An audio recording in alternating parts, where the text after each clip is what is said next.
First rule of Fight Club is... What do you knock? I'll be back. Say hello to my little friend! Osama bin Laden hasn't shown his face in public for years. Well, this morning the FBI is giving us a glimpse of what he may look like now. Digitally enhanced photos of bin Laden were released by the FBI yesterday. The age-progressed mugshots show bin Laden with gray hair and no beard. Another shows him with a long gray beard. No previous photos of bin Laden have shown him without a headdress. CIA was never able to get a photograph of bin Laden inside that home, and they had audio sensors set up, but they were not able to record his voice. Now, how do you then go with the raid without having 100% confirmation that bin Laden was inside? What other facts would you need? You wouldn't need any more, sir. I think one of the problems we have is we assume we can get the quality of intelligence we had against the Soviet Union against this particular kind of target. When they said they had 60% certainty that he was there, that was more than enough to act. We could not refuse to act if we had that level of certainty. And finally, last week, I determined that we had enough intelligence to take action and authorized an operation to get Osama bin Laden and bring him to justice. An image the White House wants the world to see. Apparently a dishevelled and much diminished Osama bin Laden watching himself on TV.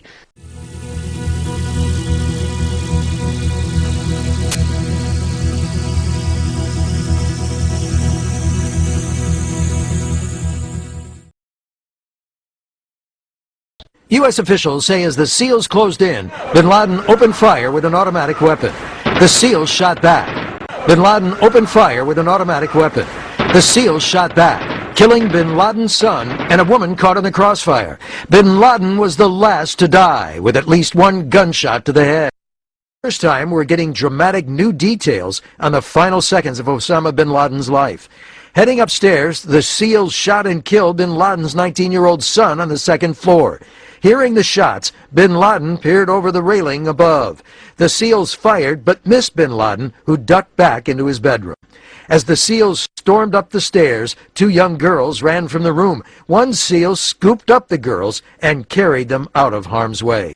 The two other SEALs rushed the bedroom door, where one SEAL shot bin Laden's wife in the leg. The other shot bin Laden twice, and the al-Qaeda leader fell. Despite both official and unofficial statements to the contrary, the White House is now admitting Osama bin Laden was not armed when American troops killed him in a raid. The Navy SEALs who carried out the mission did not know whether their intended target, Osama bin Laden, was really inside that compound, and they climbed the stairs and came face to face. The totality of the circumstances are there's a firefight, people are shooting, they come upon him on the third floor, it's dark, someone rushes the commando. So my understanding is that they were well within their authority to fire a lethal shot to bin Laden in that scenario. We were prepared to take bin Laden alive, but expected him to fight and die.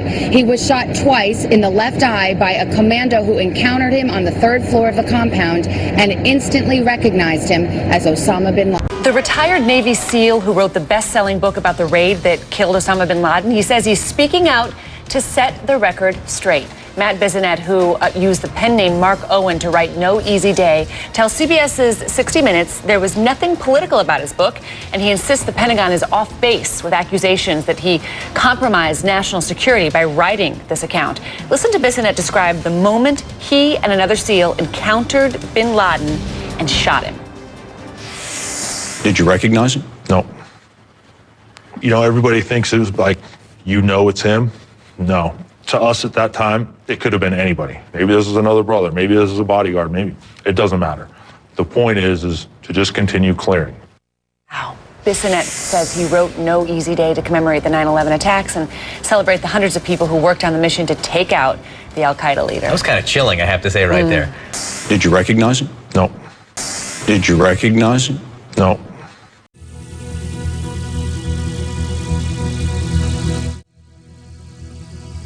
Why the White House would not approve the release of photos of Osama bin Laden's body. It is important for us to make sure that very graphic photos of somebody who was shot in the head are not floating around as an incitement to additional violence or as a propaganda tool. That's not who we are. We don't trot out this stuff as trophies. Rosaline Talon, her brother Sean, a New York City firefighter, died on 9/11. People do not have to look at the photos. If they're too gruesome for people to handle, you don't have to look at them. And then saying that it might incite our enemies, I don't understand how you could say that. Killing Osama bin Laden is what would incite our enemies. The body now gone, many on Capitol Hill are now asking for photographic proof. The photos have to be released, most definitely, to make sure we get rid of any conspiracy theorists that think that we didn't take care of bin Laden. CIA Director Panetta has made it clear he agrees, but the decision is the president's. U.S. officials who have seen the photographs of bin Laden's corpse describe them as bloody, with a massive gunshot wound to his forehead. Mohammed bin Laden's work made him rich. He also became the patriarch of a family that would include more than 50 children. There were some 20 sons. In 1957, the family took up residence in the Saudi capital of Riyadh. It was here that Osama bin Laden was born. He was the only son of Mohammed's fourth official wife, a Syrian woman.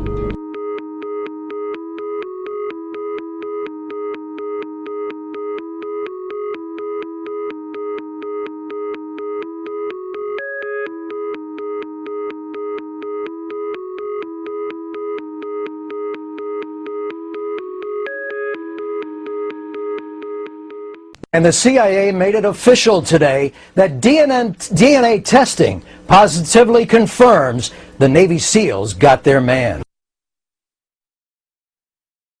ABC News is reporting the DNA confirming bin Laden's identity was matched to his sister, who died here at Mass General Hospital. The network saying that her DNA was subpoenaed by federal officials after her death. News 5's Janet Wu spoke with a DNA expert who has experience in another very high-profile case relying on DNA results.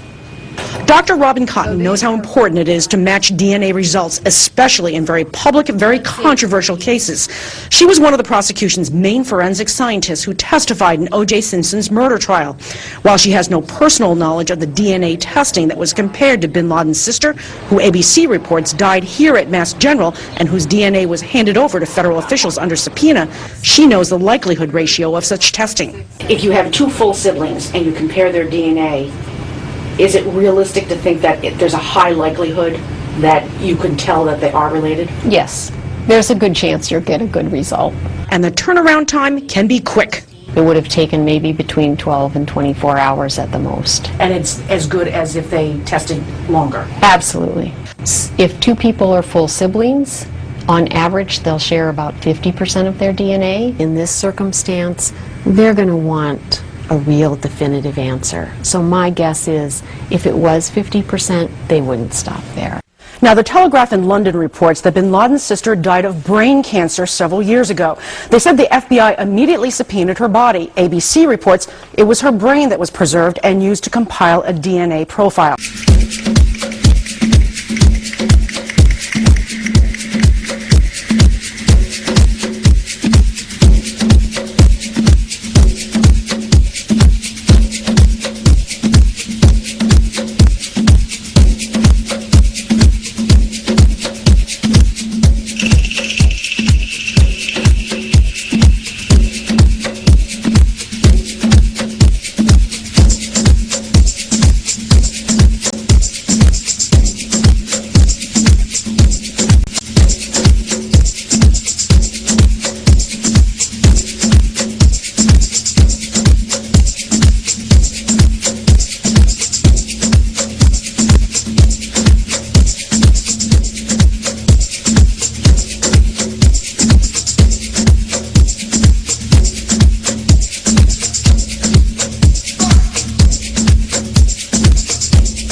An image the White House wants the world to see.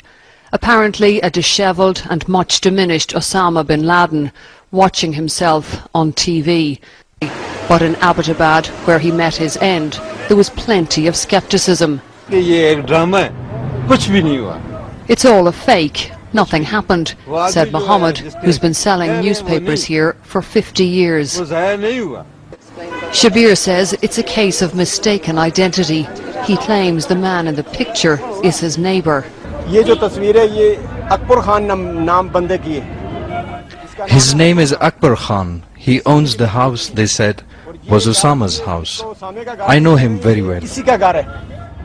If the aim was to persuade the doubters, it didn't work here. This picture is not Osama. It's very suspicious. This picture. It is very suspicious, and it is made by advanced technology.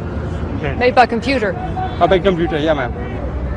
We've now spoken to more than 50 people in the market, and only one believes that the man in the video watching television was in fact Osama bin Laden. People here say the Americans haven't proven anything. They haven't shown bin Laden's dead body.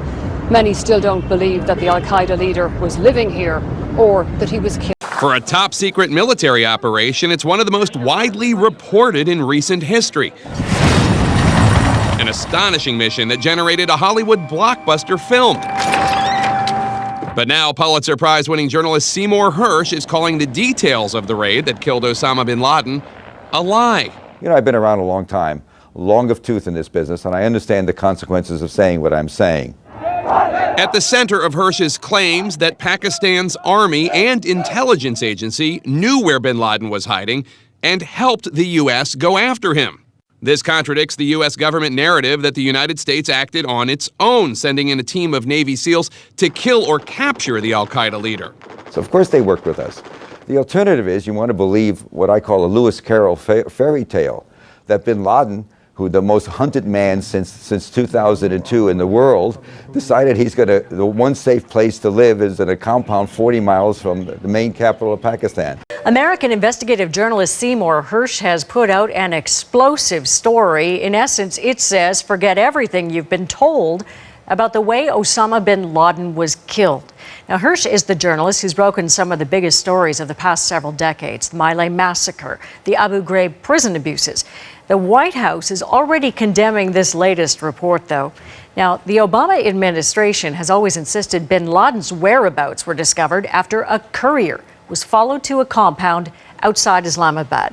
That without Pakistan's knowledge, Navy SEALs attacked that compound in 2011 and killed bin Laden in a spectacular firefight. His body, they say, was later buried at sea. Hirch joined me last hour from Washington. This is counter-narrative, and counter-narrative is very hard, particularly when most of the major media have already bitten pretty hard on the original narrative, which came in the hours and days right after the killing of bin Laden. You lay out in some detail what you believe actually took place, but there is that hole, frankly, in the narrative. Why would the president then, on his own, seemingly come out and tell a very different story and not stick to the plan, as you say, that had been painstakingly created? Well, for one thing, I do get into this in the article. It was just the classic sort of issue. The president was confronted with an immediate feel-good day, re-election. It would have been it's still, most people consider it a turning point, if you will, the strongest suit he had going, that he did bin Laden in the election. It certainly helped him. And the political people in the White House that night, you know, what I do remember about it that's so interesting is that it was leaked about 9 o'clock that night, East Coast time, Washington time, that we got him, and the president was going to make an announcement imminently.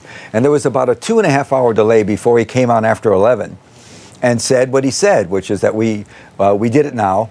And at that time, so I was told by people, I can only say with firsthand knowledge, that there was an issue. The issue was, do we do it politically and go and to grab it now, or do we trust the Pentagon? Robert Gates was Republican. He was the Secretary of Defense. There was a lot of tension between the White House and Gates on a number of issues about the raid. Well, can we trust Gates to be quiet? And they went and did what I guess maybe any president would do. They took the high road and went public right away. So you've got the American public right now sitting there with two remarkably conflicting versions of events. One is told to them by their president. One is told to you by people who are largely anonymous to the readers. People that you say, you know, are as highly placed as a senior U.S. official, but we don't really know much more than that. How are people meant to believe what you're telling them when it goes so sharply against what they've been told by their own government? The perils of a free press. What can I tell you? I have no guidance for anybody about how to believe, what to believe. I can just tell you that the story, I'm certainly, I'm long of tooth, older, dumber, and crankier, and I knew this was going to cause an uproar. So did the people this story was very carefully checked and edited in London by the editors and fact checkers at the London Review of Books. And so everybody let me ask you then, Seymour, how did they check that? I mean, if the sources are not revealed publicly, they've talked to the sources. They know who they are. I can't, I've always worked that way. I spent many years as an investigative reporter for the New York Times and a lot of years writing for the New Yorker on some of these same issues. I always tell the editor, everybody who deals with me knows that they're going to have to trust me and have to trust the fact checkers. And I did have one primary source, but I was also careful to say, I'm not about to go into print with one source. I went and found other people, some of whom I'd known for many years inside, and you can understand why I'd be more willing to quote a retired official than I would somebody extensively who's still in a sensitive job. The wonderful thing about America is despite every president always gives us a hard time, and we always give a president a hard time, but we still have the First Amendment. It's still there. Obama's cutting away at it, I think more so than any other president. But when you have situations in which even the president and his minions, the people around him, don't tell the truth, I'm not sure, I can't tell you Obama knew he was lying. He read a speech he was given. I don't know his state of mind about what he read. He probably thought it was accurate. But when the truth doesn't emerge, you generate a lot of resistance inside the community, especially in the American special ops community, where they really have a long standing of individual integrity. They work that way. It was gripping from the moment we first heard it 4 years ago this month. Osama bin Laden had been killed by U.S. Navy SEALs who swept in under the cover of darkness and raided his hideout in Pakistan. Now, the details of how it all happened are being questioned by a distinguished journalist who says that much of what we've been told is simply not accurate. Now, that journalist is Seymour Hirch, and he presents an alternative version of what happened the night bin Laden was killed. Now, this is a startling report. It's a bombshell report. Seymour Hirch, what can you tell us about the source and why this is surfacing now? Well, the story makes clear there is a primary person quoted by me, but I've been in this business a long time. I've done many stories with the primary person, but I also know how to vet information. And the story makes clear that I was able to vet this information not only with Americans who are knowledgeable, who are still inside, so it's very dicey to talk about that, they're still in the government, but also inside Pakistan. And I do quote a Pakistani general named Durrani on the record, and this was after an exchange back and forth of phone conversations and many emails. Every word was said carefully and vetted by him, to the point that, of course, we knew. The former general of the head of the ISI said, we in the community understood there had been a walk-in, and we understood that our government was helping you do this. So I had a lot of backup information for what I wrote. It wasn't just a question of relying on one person, obviously. And the White House, have you reached out to them, and what are they saying about your report? No comment. They're giving guidance, apparently. I understand they are giving guidance that it's not true, but they're saying nothing on the record. They're giving background guidance. I don't know what it is, but they're saying nothing on the record, obviously, in hopes that by saying nothing, they can keep the story kept to a minimum. Continuing coverage now, journalist Seymour Hirch says that much of what the White House told us about the death of Osama bin Laden and all that was surrounding it was a lie. With us now is Rob O'Neill, a former Navy SEAL who says that he is the one who fired the shot that killed Osama bin Laden. Rob is now also a Fox News contributor. Nice to talk to you. Thank you. Shep, thanks for having me. He says there was no firefight. Yeah, well, when I was first sent this article, I thought it was a joke. This thing is so ludicrous, it's almost an insult to the word ludicrous. For someone that wasn't there to say stuff that, that I saw happen, everything that we said happened that I said on my special, that's what went down. For this guy to have a few guys from Pakistan just lie to him and him to write this ridiculous story, it's a comedy. Were there agents with you? No, absolutely not. We didn't tell anyone we were doing that. We couldn't.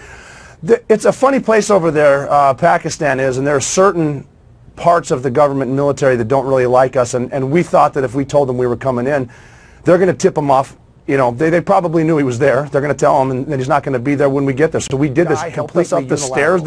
If we had any help from most different other countries, we put them in the back, and we just bring them along to say they're along. We do the work. There was no ISI in there. There was 3 men. We killed 2 of them down, one in the guest house. We killed 1 on the first floor, and then we killed Khalid bin Laden, the son, on the stairs. And then we went up into the room. I saw Osama bin Laden standing on 2 feet. There were no ISI up there. I shot him in the head twice, and then I shot him again in the face when he was on the ground. I shot him in the head twice, and then I shot him again in the face when he was on the ground.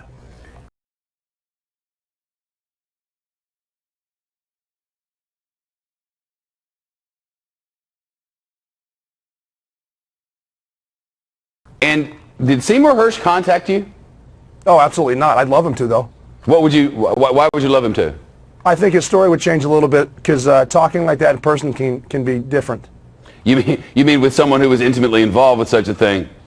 Yeah, it's one of those things. I watched the whole thing happen. I was there. I saw it. I know what happened. And then for this guy to come up with a story saying that some sources probably took some money from him to make up a story so he can have a story, it's ridiculous. Rob O'Neill, nice to talk to you. Shep, anytime, man. Thanks. Thanks for the hustle. He had to hustle to get in there to get this done. We've asked Seymour Hirch to come on. When such a major thing happens, and then the President of the United States stands up and lays out what happened, and then you get a series of reports from others about what happened, and it all matches, and then you get this one report from this journalist, respected and admired, no question, Seymour Hirch, without any question. And yet it flies in the face of everything you've already been told. You realize, well, there had to have been this enormous conspiracy if everything that we heard was not true. It almost felt kind of 9/11 truther-ish, But we've invited Seymour Hirch to come on, and we'd very much like to hear more about the sourcing. And if there are things there that we've been told that aren't the truth, it wouldn't be the first time. We'd be interested to hear more about it. Bin Laden was blamed for being the mastermind behind the 9/11 attacks, and according to the FBI, however, there is not even evidence hinting at such a connection. So let's get that straight with an opinion from you, the connection between Bin Laden and the 9/11 attacks, which was made by the Bush-Cheney administration at the morning of the attacks. Well, there's no connection whatsoever. Think of it this way. We have 2 topics today, 9/11 and the Sunday raid allegedly killing bin Laden. We're talking about the big lie of our time, 9/11, and the lie of the moment, killing bin Laden last Sunday. It would have been a neat trick if we did it because he died of natural causes in mid-December 2001. Who said it? Well, for one thing, a Taliban official who attended his funeral years ago, he made the statement. Former President of Pakistan, Musharraf, Benazir Bhutto, before she was killed. The former FBI head of counterintelligence, I think his name was Watson. I'm not sure. Maybe Webster knows his name. Other people made the same statement. In 2002, George Bush was interviewed about bin Laden. He said he really lost interest in him. He really didn't care about him anymore. The CIA, a few years later, shut down its search agency, supposedly looking for bin Laden. Well, why look for a dead man? So we have the big lie about 9/11. Bin Laden, of course, had nothing whatsoever to do with it. He gave interviews to Al Jazeera several times saying he had no knowledge and no involvement in 9/11. Yet, Al Jazeera twisted his statement, claiming that he admitted responsibility for it. He did not. He had nothing to do with 9/11. Your president, Ahmadinejad, is right. It was an inside job. Okay, Certainly not anything to do with bin Laden.